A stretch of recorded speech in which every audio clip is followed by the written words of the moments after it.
This little dot here lines up with that line. If it's off, the hole on the bottom of the generator won't align with the cooling. It won't get cool.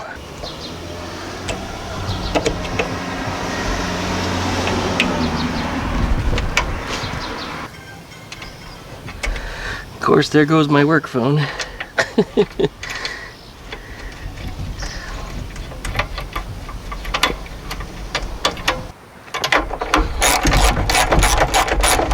Apparently the whole internet thinks I don't own ratchets.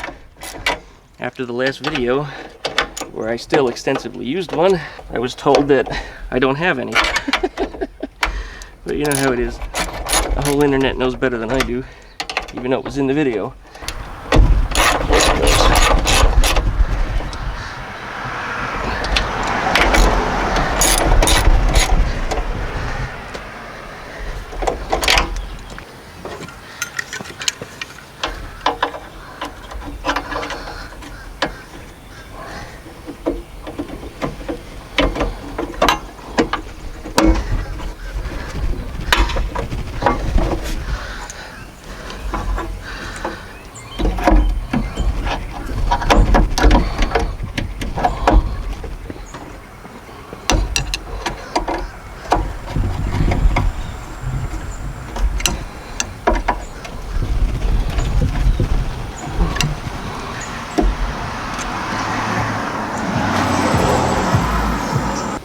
Positive and negative. Looks like I got a little bit of black paint on the wire.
These guys are special 12 millimeters that are on here because 13s are too big between the intake manifold and the stud, so you can't get a socket on there.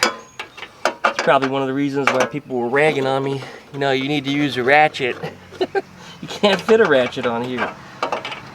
You gotta use your open-ended wrench.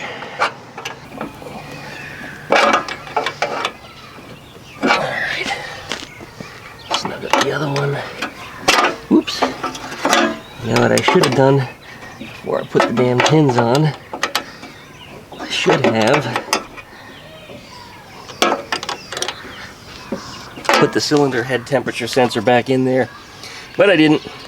It's still wet in there too from when I hosed this engine down yesterday. Well, I'll sop that up out of there and drop the thing back in, screw it in, just to fill the hole. No other purpose in that.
definitely need to be reset.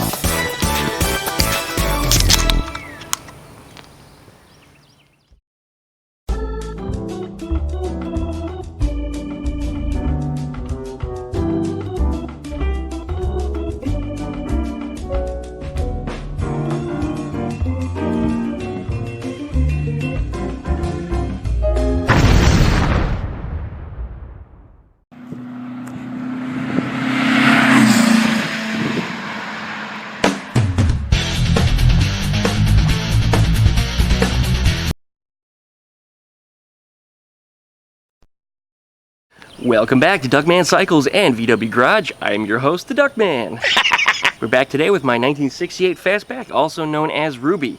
And I've been putting that tins back together on here that I painted yesterday after I went ahead and retorqued everything down on this engine. And I gotta say, it's looking pretty good. Now, after I've reassembled everything, I actually went and fabricated a couple little pieces too. These little pieces here are tins that were missing that drop down between the intake manifold and the head. And that's a very, very critical spot because you do not want air leaking from in there. And this is a good possibility why the engine might have been running a little hot. In fact, I'm sure it wasn't helping at all. But nonetheless, I made these little pieces. If you notice, they're familiar green. Yes, they are pieces of Eleanor. I'm going to sandblast these, paint them, and get them dropped in there. And then they're snugged in with just 2 tin screws, real simply. So anyways, we're going to blast these. As always, you know, give me the licky-likey if you like this video. Please comment, please subscribe. Please check out duckshit.net right up here in the corner. That's my website. And on that website, you will find all of my social media links, and very soon, a whole lot more than that. If you'd like to send me something that you want me to review in one of my videos, you'll also find my shipping address right up there in duckshit.net. Thanks a lot for watching. We'll be back in just a couple minutes as we continue to put this thing together. And hopefully, by the end of this video, this thing will be running. You heard it here. Thanks for watching. Got our pieces of tin that I made. Got a set of screws here.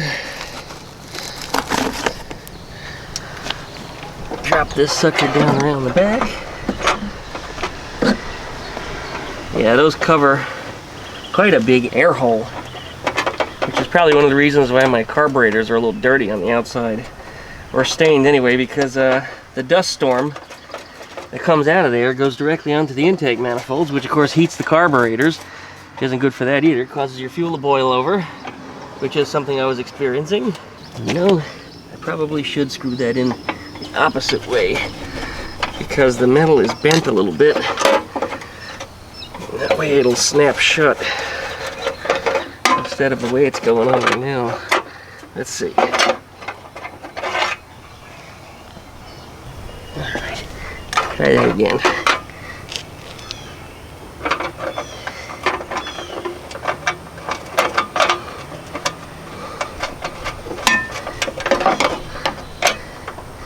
I think that's going to be much better. Somewhere in one of my boxes I have the original tins that belonged on here, or at least one of them anyway, and I was going to build a copy of it, but I couldn't find it anymore. Just one of those things that vanished. Alright, that seals up that area over the manifold. Do the one on the other side. Right in there. Screw into here.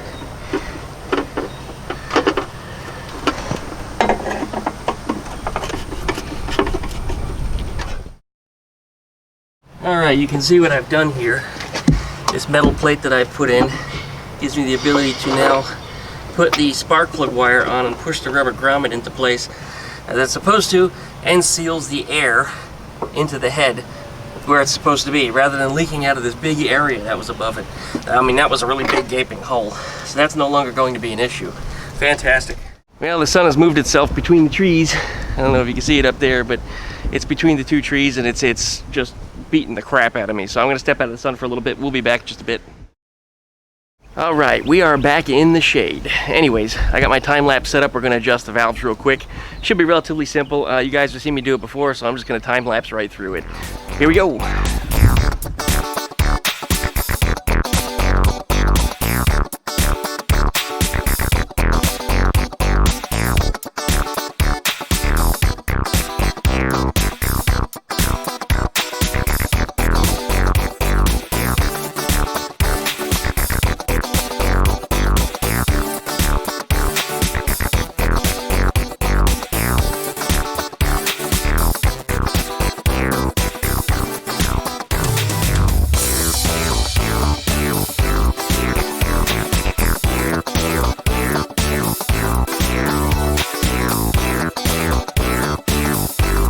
Alright, valves are set. Let's go ahead and set our spark plug wires where they're supposed to go.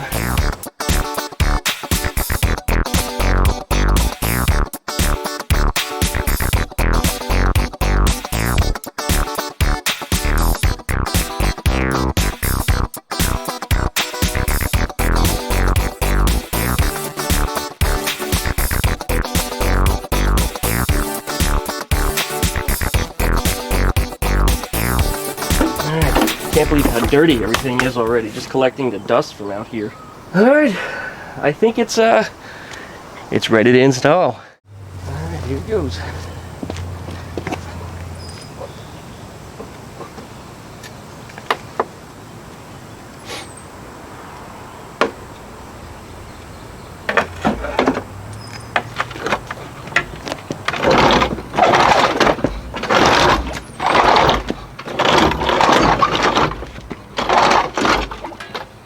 Uh-oh.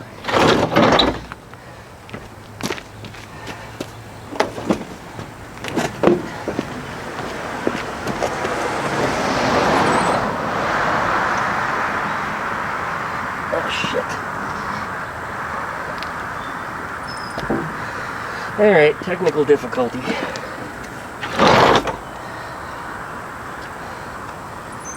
hit one of the air cleaner bolts, bent the shit out of it on the rear valence, despite it having cleared it earlier just fine. We'll just take that off of there. We'll have to straighten that out later. Alright, here we go. No dirt's gonna fall in there now.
Goes.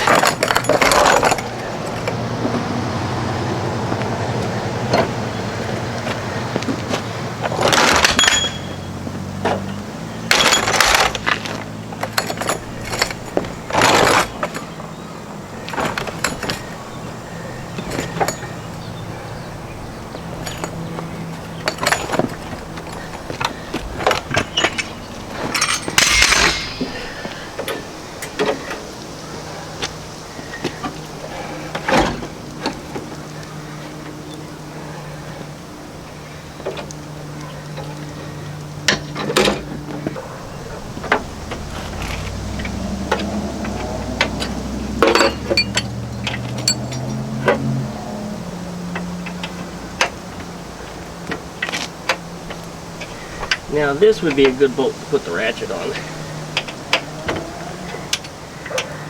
But it doesn't have to have that many turns anyway. I don't know what the big deal is.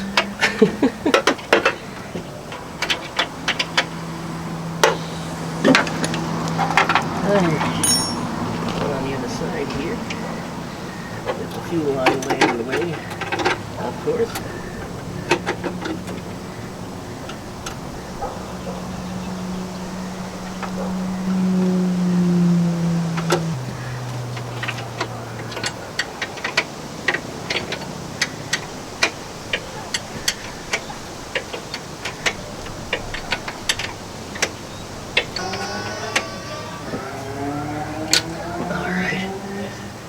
Alright, not yet tight. We should be able to pull the jack out now because the top is safely supported.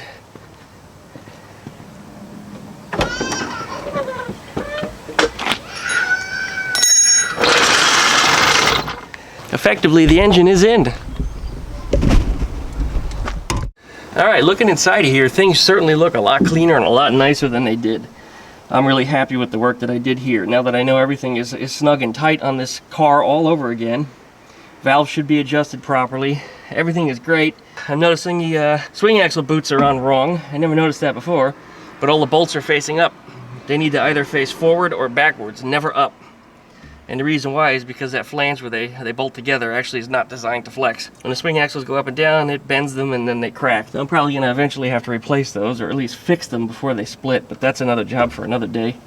I never noticed that before until just now. Let's go ahead and get to hooking things up, and if we're lucky, we might be able to get this thing for a drive before it gets dark. But first, let's go do them nuts down on the bottom. The ones that everybody says I should use a ratchet on, but probably never tried to remove them themselves because you can't get a friggin' ratchet on them. You can't. Alright, down below we go. Okay, all of our engine mount bolts are snugged up. The heaters are now installed. We're good to go in that department. What else we got here? We need to hook up our wiring. Wires are down here. This one is my oil switch light. And the reason I know that is because it's the only one that reaches that far. That was actually a really easy process of elimination. There's two terminals on the generator. There's a D plus and a DF. And the DF goes to the idiot light. DF stands for dumb fuck, you know, like idiot, dumb fuck. Real easy to remember that. And of course your big red wire goes to the opposite side. Simple as that. You connect your positive wire from here to the coil. You guys are never going to forget the DF wire ever again, are you? The DF wire actually really doesn't go to the idiot light. It's actually the wire that excites the generator's fields. It's not just an electric motor, it actually does have an excited field. Okay, if you had an alternator, however, the DF wire would then go to your idiot light. That would be correct. Alright, the big red wire goes on the D+. I don't get this backwards. You can fry something. Not that I ever have in this case. We've also got this here, which is a little capacitor, which helps with radio noise. Without that on, it's unbelievable just how much of a whining noise does come from the radio. And with that there, it doesn't whine at all. Okay, 8mm, we'll snug these up. Okay. Alright, need to get our flathead screwdriver because we also have a negative or ground wire here which runs right under the ground wire on the capacitor. Here we go. Our engine is essentially wired. Pull this around here. Make sure all of our wires are going to clear our throttle linkage. Looks like we're good. Put our spark plug wire back in there. Alright, throttle cable has to go through the other piece of tin that actually I forgot to paint. Although I think it's okay. I think it's just really dirty. I don't think this one actually needs painting. Let's just wash it real quick. I'll be right back. Alright, while we're waiting for that piece of tin to dry, I straightened out that bolt that got hit. And once again, I'm realizing this as I'm looking around here, I lost two of these bolts yet again. Every time I take this apart, for some reason, I always manage to lose two of these. I always find them nearby, but yeah, two of them always manage to get lost. Anyway, let's throw this air cleaner on here before we forget about it. Not that I would forget about it, but it just needs to be on. So let's put it on. There. Now at least I can guarantee that all kinds of shit's not going to roll down into the engine. While we're up here, let's go ahead and get our rear engine mount on. This is actually a vibration dampener. It's not actually an engine mount proper. Yeah, it doesn't actually cop any weight. I'm trying to remember which way it goes on. I think it goes like this. Yeah, now that's interesting. This is a snugger fit than it was before. The engine's actually up a little higher. Really interesting. Okay. before I had a spacer underneath there. I don't need it anymore.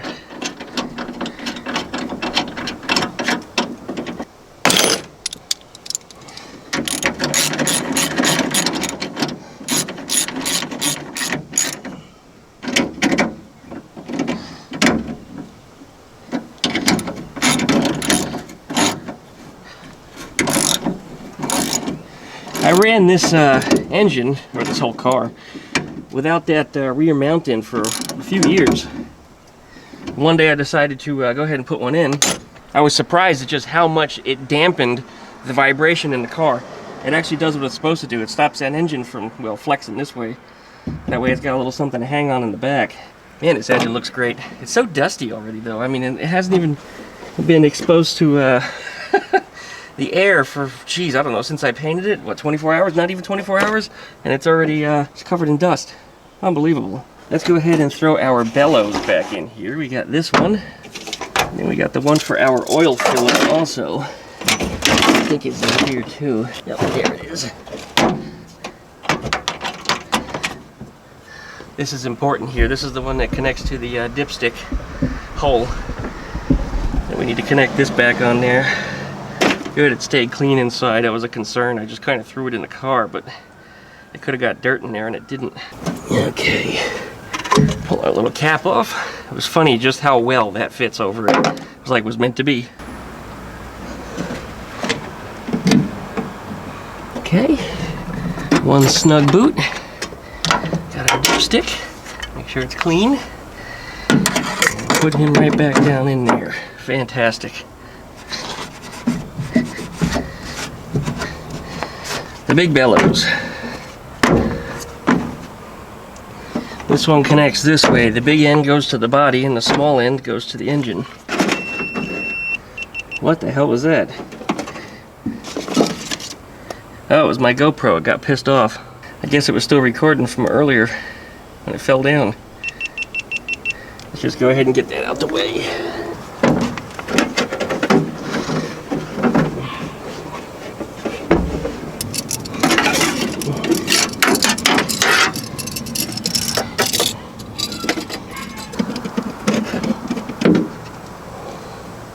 Okay, got one on. Let's put this other one in there.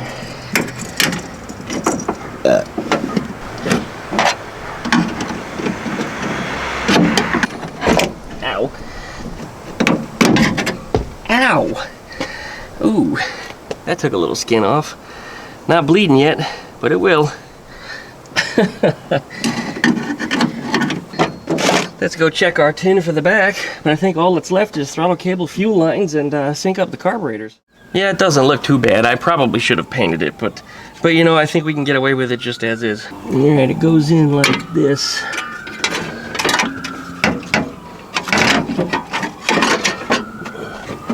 Fuel line goes through there. Throttle cable goes through here. And then the last fuel line goes through there. There's also the backup wire for the backup lights here. You need to replace a piece of it. So actually it doesn't do anything right now, but that will be straightened out soon. And that's the work phone. It's gonna have to wait a couple minutes. You know what? I think I got my throttle cable in the wrong spot. Yeah, I do. I think originally it was supposed to go through that hole. But due to the modifications by previous owner, it has to come through the center hole. Yep, that's right. Much better. Alright, bring our fuel line up here. Alright, what I like to do with these fuel lines usually, because they almost always begin splitting at the end, is I like to cut off about an inch of it. It's one of the reasons why I leave my fuel lines a little bit long, in case I do have to modify them. So let me grab a set of cutters. We're going to clip that off, hook up the fuel line, hook up the throttle cable, and then we're going to turn the key. Okay, everything is hooked back up.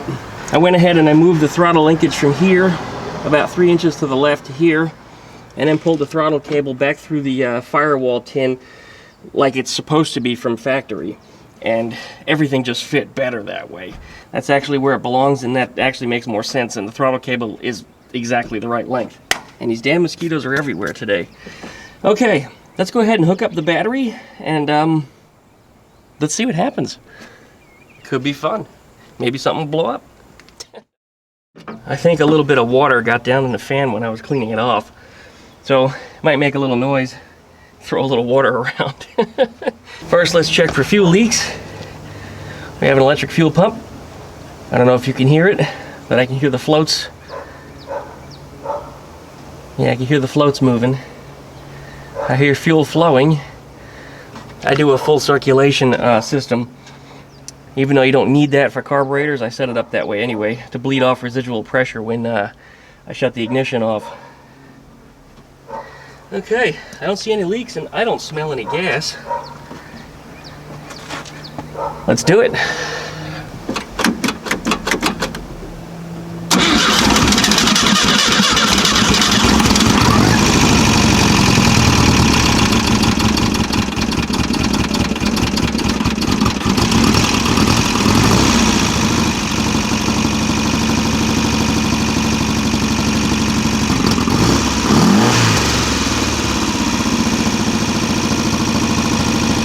Valves are a little noisy.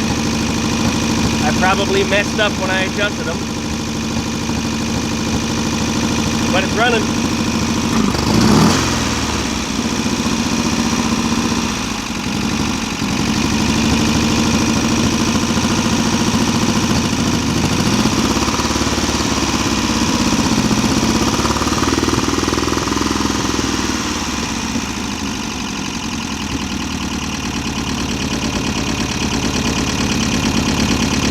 Valves are definitely noisy.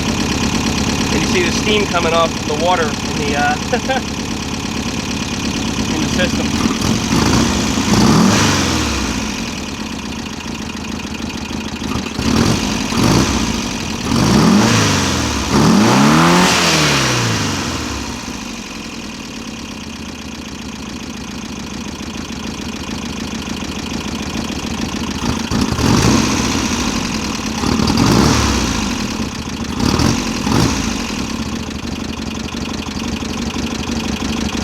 Well, I definitely have to readjust the valves. Well, I'm not going to be able to do that in today's video, however. So let's go ahead and just shut this thing down, and we'll put it back in the garage for the night. With work calling me, and with daylight fading, it's just not going to happen. But you got to give me an A+ for effort.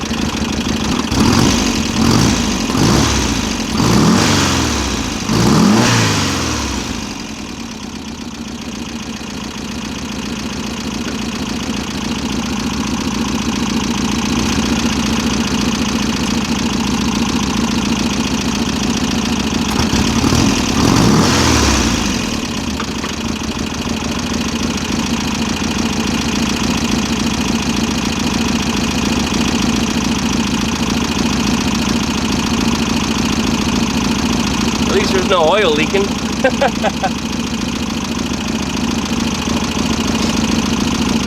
Just a little water down on the cooling fan. No worries.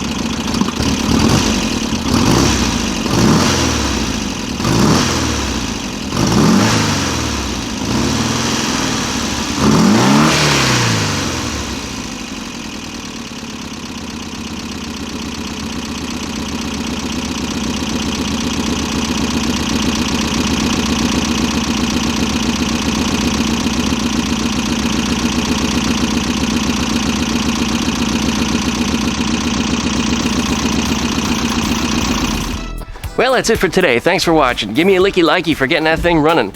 I do know that the valves are maladjusted, and I don't know why, but for some reason, every time I do a valve job on my own cars, only my own cars, I fuck them up the first time. Once I go back and redo it, everything's fine. I did the same thing on Eleanor, did the same thing on here, I did the same thing on here the last time I did the valves on it. And I don't know, it's just one of those things that I just always screw up. Anyways, it's gonna be real easy to fix. everything on the car. Otherwise, I took it up and down the street one time. The exhaust note seems a little bit louder, which was kind of interesting. I guess there's a lot to be said about getting adequate compression, right? The power did seem a little peppier. When I would get on that throttle real quickly, it would take off a little quicker than what I remembered, despite the valves being maladjusted. So anyways, I think it's going to be some minor adjustments and this thing should be up and running. So I don't even know if I'll make another video about it. But I'm just so happy that it's back together. I mean, you know, it's only been a 2-day affair, but I could have done it in one if I didn't do all that paint. And I gotta admit, the paint did turn out pretty damn good.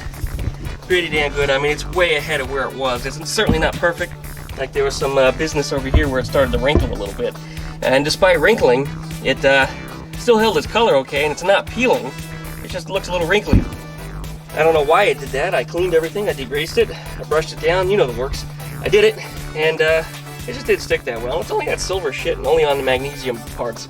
All the steel stuff stuck very, very well to the phosphoric acid treated steel, and I gotta say that worked out well. So as always, check out duckshit.net, which should be in the upper corner up over here. Make sure that you licky, likey, comment, and subscribe. And on my website, you can find my shipping address. So if you'd like me to demonstrate or test something, send it up to that address. It's also still Skeeter's birthday. It might have been a week ago, but we're still doing Skeeter's birthday videos. So if you have something you'd like to send to Skeeter for her birthday, visit duckshit.net, find the address right there, and mail it on over. I appreciate you guys, really thank you very much, and hopefully we'll be back very, very soon with another update video.